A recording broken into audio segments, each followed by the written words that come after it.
Hi everyone, welcome back to the channel, One Pizza Too Many. Now, in the last video where I made some caputo flour dough, quite a few people asked questions about what pizza sauce they would put on top of it, so I thought I'd just make a quick little video on a really easy pizza sauce to make. So first of all, we're going to start off with really good quality plum tomatoes. Okay, so these Italian plum tomatoes, 240 grams drain weight without the tin. These were from the same supplier that I used for the flour, A.D. Maria, delivered to the door, so great during lockdown that we're currently in. So first thing we're going to do is we're going to add the 240 gram of tomatoes straight into a bowl, okay, and you'll notice that there's hardly any water in with these, okay. So if you can, it's the really big tomatoes, okay. Then next to that, we're going to add 1% salt. So I'm going to add 2.4 gram of sea salt. Okay.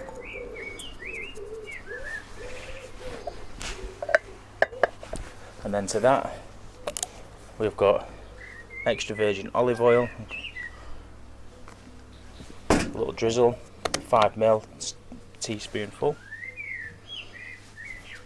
Then all we're going to do is mash this with your hands. So normally I wouldn't wear a glove, but to make it easy for working outside with my hands. Okay, first of all, we're just going to make sure there's no stalks or anything like that. No, they're all fine. So these tomatoes are really plump and juicy, so you're going to try and keep it in the bowl, unlike me. All you're going to do is mash the cooked plum tomatoes together, and while you're doing this, it'll incorporate the salt and the oil. If you come across any stalks, just take them out.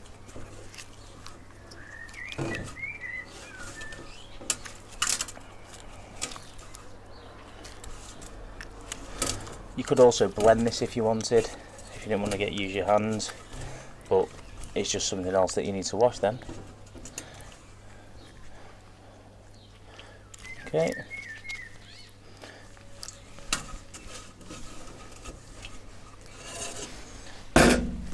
And that is it. Simple as that. That sauce then is ready to use and spoon over your pizza and top with whatever toppings you'd like to put on.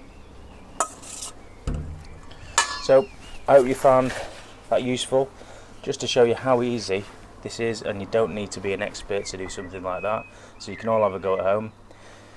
Some people would put garlic, all sorts of other things in. That's fine, totally fine, but you would have to cook that out, otherwise the garlic might be quite bitter.